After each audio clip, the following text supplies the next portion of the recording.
নমস্কার বন্ধুরা, চলে এসেছি একটা নতুন ভিডিও নিয়ে। আপনারা দেখতে থাকুন।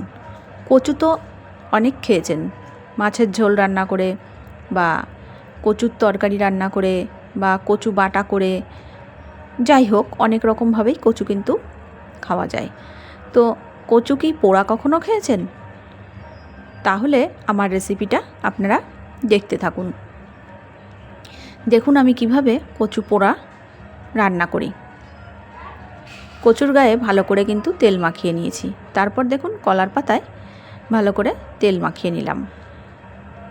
কচু তো অনেকভাবেই খাওয়া যায়, কিন্তু আমার মতন এভাবে আপনারা খেয়ে দেখবেন। আর আমার ভিডিওটি আপনারা পুরো দেখতে থাকুন। এই যে কচুতে কিন্তু আমি তেল মাখিয়ে এবার এইভাবে ভুট করে দিলাম কলার পাতার মধ্যে। তারপর ভালো করে কলার পাতা দিয়ে পেঁচিয়ে নিলাম।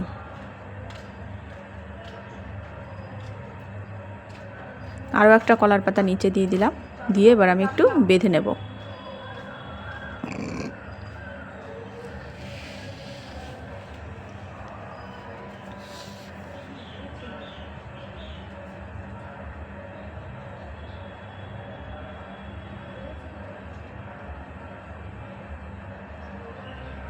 দড়িটা দিয়ে আমি কচুটাকে ভালো করে বেঁধে নিচ্ছি।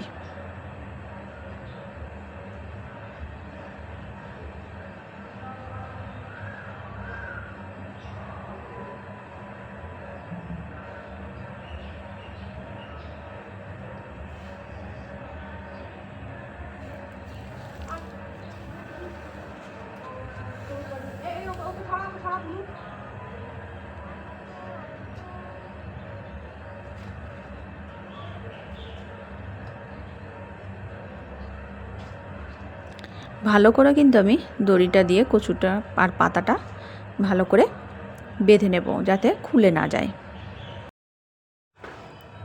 কচুটা কিন্তু আমার সম্পূর্ণ বেঁধে নেওয়া হয়ে গেছে। চলুন এরপর আমি আগুনে পুড়িয়ে নেব কচুটাকে। তার জন্য দেখুন এখানে আমি উনুনটা ধরিয়ে নিয়েছি। ভালোই জাল জ্বলতে শুরু করেছে কিন্তু।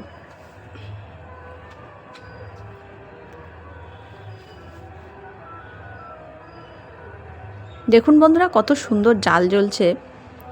আর আমিও একটু মিষ্টি রোদে বসে কচুটাকে পুড়িয়ে নিচ্ছি। গায়েও রোদটা লাগানো হয়ে যাবে। আমার এখানে বাইরে একটু রোদ্দুর আসে। এই যে দেখুন আমি কিন্তু কচুটা ধরে উনুনের মধ্যে দিয়ে দিলাম।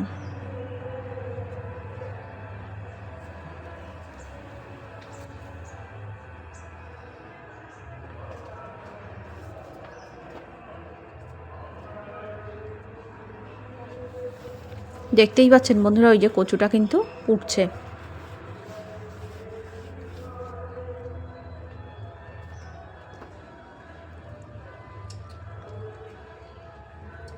বন্ধুরা এই কচু পোড়ার রেসিপিটা আপনারা বাড়িতে একবার অবশ্যই ট্রাই করে দেখবেন। খেতে যে কি স্বাদ, মানে অন্যান্য কোনো কিছুর থেকেও যে পোড়াগুলো আমরা খাই তার থেকে কচু পোড়ার স্বাদটা কিন্তু খুব ভালো। আর সঙ্গে যদি থাকে একটু চিংড়ি মাছ, তাহলে তার কোনো কথাই নেই।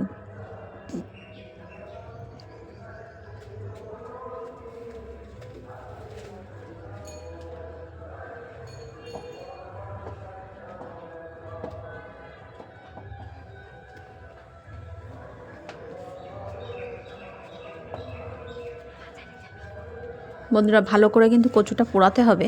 তার জন্য কিন্তু আমি জালটাও ভালো করে দিয়ে নিচ্ছি। দাউ দাউ করে জাল জ্বলছে, কারণ কচুটাকে ভালো করে পোড়ানোর জন্য। কারণ কচুটা একটু শক্ত টাইপের হয় তো ভেতরটা, ওই জন্য একটু ভালো করে পুড়িয়ে নিতে হবে। বন্ধুরা আগুন কিন্তু আমার জ্বলছে, কচু কিন্তু পোড়া হয়ে গেছে। তার জন্য এখানে একটা লম্বা লাঠি নিয়ে নিয়েছি কচুটাকে বের করার জন্য। এই যে দেখুন কচুটা কিন্তু আমার পুড়িয়ে নেওয়া হয়ে গেছে, আমি বের করে নিলাম।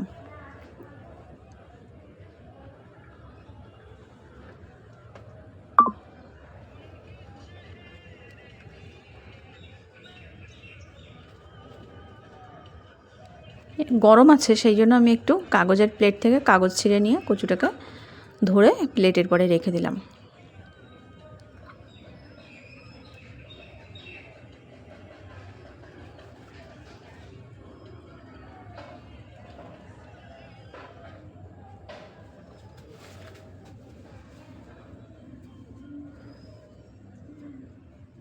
দেখুন আপনাদের কিন্তু আমি উল্টিয়েও দেখাচ্ছি, কচুটা কিন্তু এপাশ ওপাশ দুপাশই হয়ে গেছে ভালো করে। চলুন এবার আমি কচুটাকে একটা ছুরি দিয়ে ওপরের গাটাকে একটু চেঁচে ফেলে দেবো, ওই কালো অংশটাকে। এই যে এভাবে একটু ওপরের ছালটা ফেলে দেবো, যেহেতু পুড়ে গেছে ওটা তো আর খাওয়া যাবে না, ওই জন্য উপর থেকে একটু ফেলে দিতে হবে, তাই আমি চাকু দিয়ে ওপর থেকে একটু ফেলে দিচ্ছি।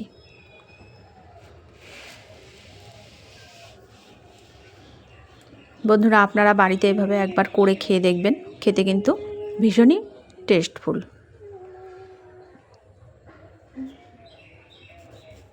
কচুটা কিন্তু আমার ছাড়িয়ে নেওয়া হয়ে গেছে, উপরের ছালটা নিচের পোড়া ছালটা ছাড়িয়ে নিয়েছি। এবার দেখুন পরিষ্কার করে আমি ধুয়ে একটু ছোট ছোট করে কেটে নেব। কতটা সেদ্ধ হয়েছে আপনাদের দেখাচ্ছি, দেখুন যে সেদ্ধ হয়েছে এত ভালো কাঠের উনুনে যে হাত দিয়ে ভেঙে নিতে পারছি, কিন্তু এত ছোট ছোট টুকরো তো আর করে নেওয়া যাবে না, সেই জন্য আমি একটু চাকু দিয়ে কেটে নিচ্ছি যাতে সুন্দর লাগে দেখতে। তারপর মিক্সচার মেশিনের বাটিতে নিয়ে নিচ্ছি কয়েকটা টুকরো, তারপর দিয়ে দেবো কাঁচা লঙ্কা, দিয়ে দেবো কয়েক কোয়া রসুন,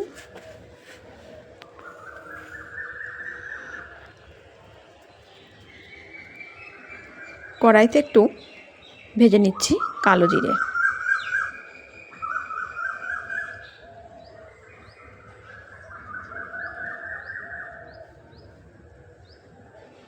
কালো জিরেটা ভেজে নেওয়া হয়ে গেছে, আমি তুলে নিলাম। এরপর কড়াইতে সর্ষের তেল দিয়ে ভালো করে তেলটা গরম করে নেব।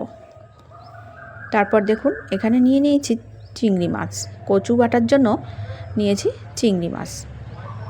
এই চিংড়ি মাছ দিয়ে আজ কচু বাটা রেসিপিটা আপনাদের সাথে শেয়ার করছি। এরকম কচু বাটা আপনারা বাড়িতে অবশ্যই ট্রাই করে দেখবেন, চিংড়ি মাছ দিয়ে কচু বাটা খেতে হেভি লাগে কিন্তু। তারপর চিংড়ি মাছটা ভেজে নেওয়ার জন্য আমি এখানে লবণ আর হলুদ ব্যবহার করেছি, লবণ হলুদ দিয়ে চিংড়ি মাছটাকে কিন্তু ভেজে নিচ্ছি।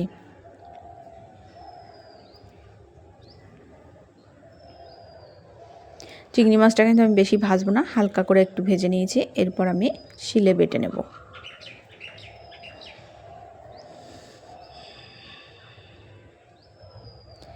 বন্ধুরা এই যে কাঁচা লঙ্কার খোসাটা, এটা মিক্সচার মেশিনের বাটিতে দিয়ে পেস্ট করেছিলাম কচুর সাথে, কিন্তু ভালো করে পেস্ট হয়নি বলে আমি চিংড়ি মাছের সাথে খোসাটা আবার বেটে নিচ্ছি। আর এই যে বাটিতে দেখুন চিংড়ি মাছটাও কিন্তু আমার বেটে নেওয়া হয়ে গেছে। এরপর আমি গরম তেলের মধ্যে আমি দিয়ে দিয়েছি কচু বাটা আর দিয়ে দিয়েছি চিংড়ি মাছ বাটা, তারপর দিয়ে দিলাম একটু হলুদ আর দিয়ে দিলাম সামান্য পরিমাণে লবণ। এগুলি দিয়ে ভালো করে আমি তেলের সাথে মিশিয়ে নেব।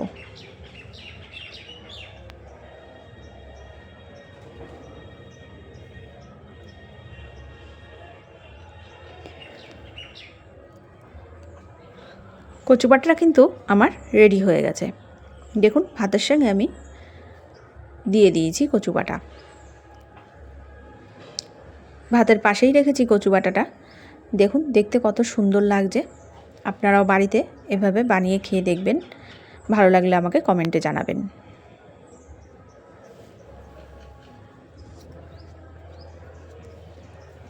বন্ধুরা খেতে কিন্তু অসম্ভব সুন্দর হয়েছিল।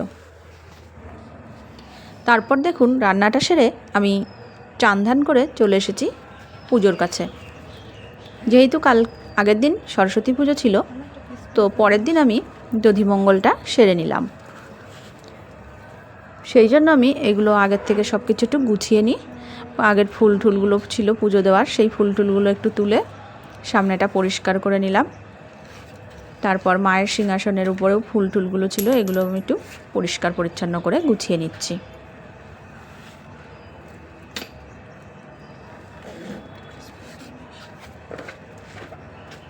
পরিষ্কার করে নেওয়া হয়ে গেছে। এরপর দেখুন আমি প্রদীপটা ধরিয়ে নেব।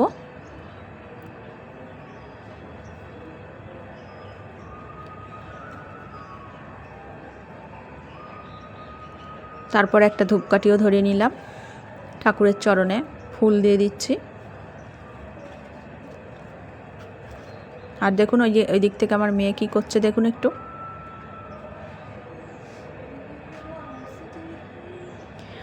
ও একটা মোমবাতি আমাকে ধরিয়ে দিচ্ছে যে এটা ঠাকুরের সামনে দাও।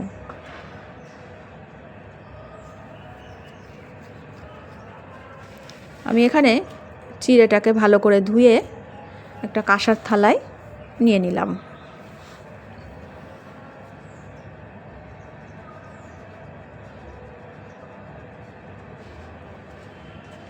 তারপর দেখুন এই থালার মধ্যে আমি দিয়ে দেব খই, ওপর থেকে দিয়ে দিলাম খই।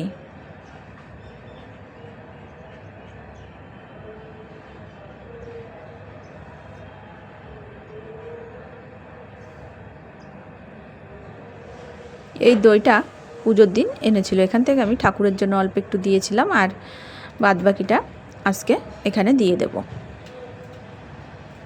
তাহলে চিড়ে আর খই, তার উপর দিয়ে দিলাম দই।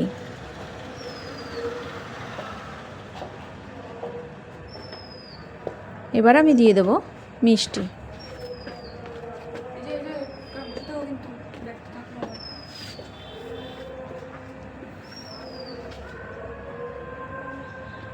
তারপর দিয়ে দেবো আমি কলা।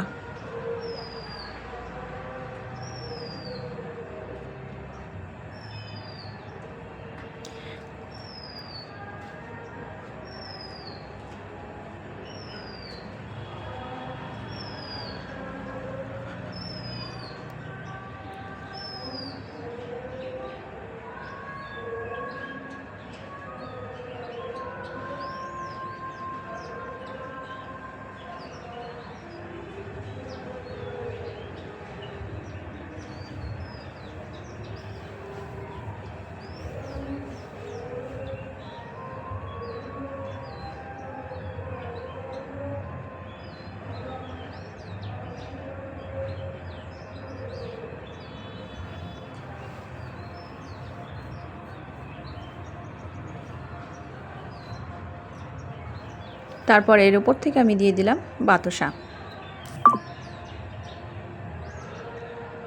সমস্ত কিছু দিয়ে আমি দধিকর্মার থালাটাকে সাজিয়ে নিলাম।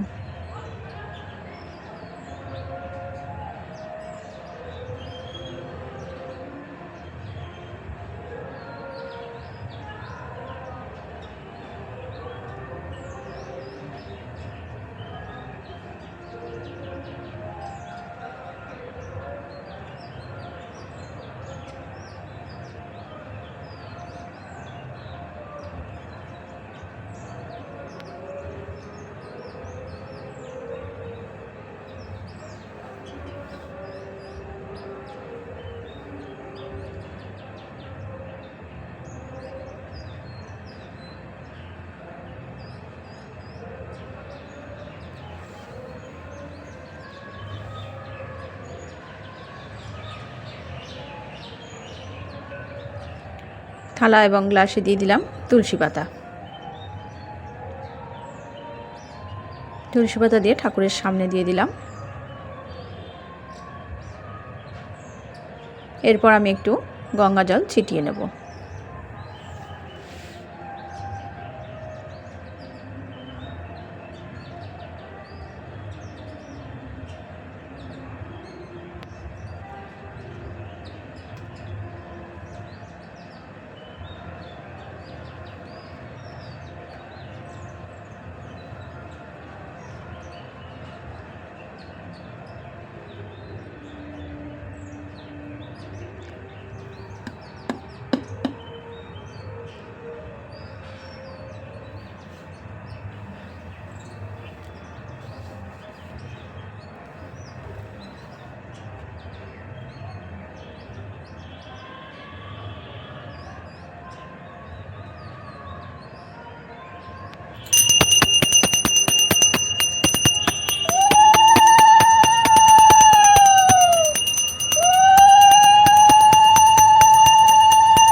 দেখুন আমি এক এক করে সমস্ত কিছু দিয়ে আরতিটা সেরে নিচ্ছি।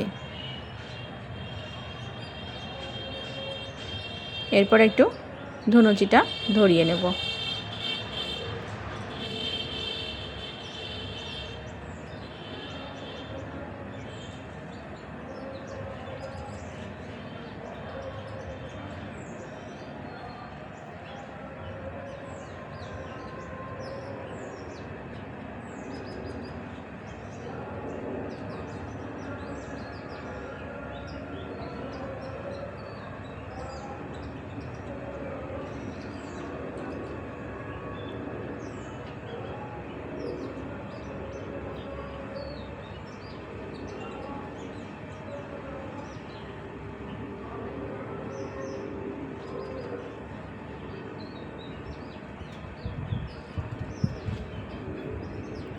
ধুনুচিতে নারকেলের ছোবড়াগুলো কিন্তু আমি ধরিয়ে নিয়েছি। এরপর আমি দিয়ে দেবো একটু ধুনো।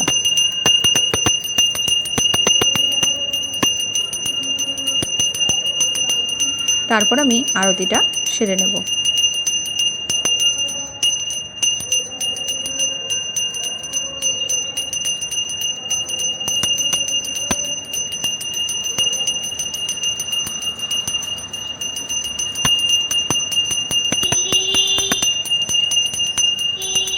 বন্ধুরা, আমার দধিকর্মার ভিডিওটি কেমন লাগলো আপনারা অবশ্যই আমাকে কমেন্টে জানাবেন।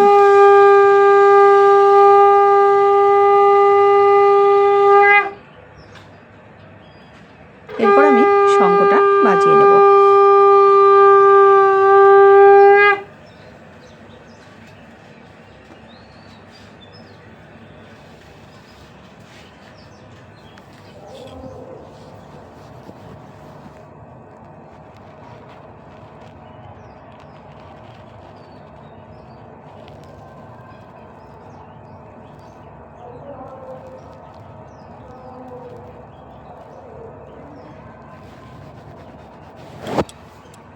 পুজোটা কিন্তু আমার দিয়ে নেওয়া হয়ে গেল।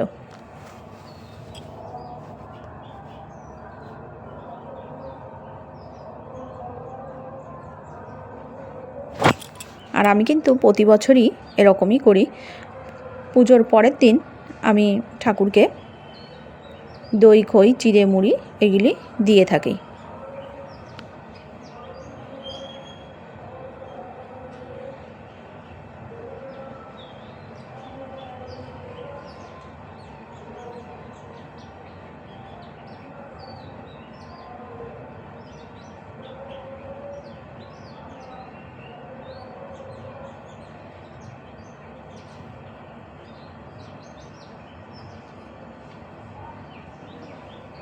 বন্ধুরা, আমাদের বাড়ির ঠাকুর আপনাদের কেমন লেগেছে আমাকে অবশ্যই জানাবেন। আর আমার পুজো দেওয়ার পদ্ধতিটা আপনাদের যদি ভালো লেগে থাকে তাহলে আমাকে কমেন্টে জানাবেন।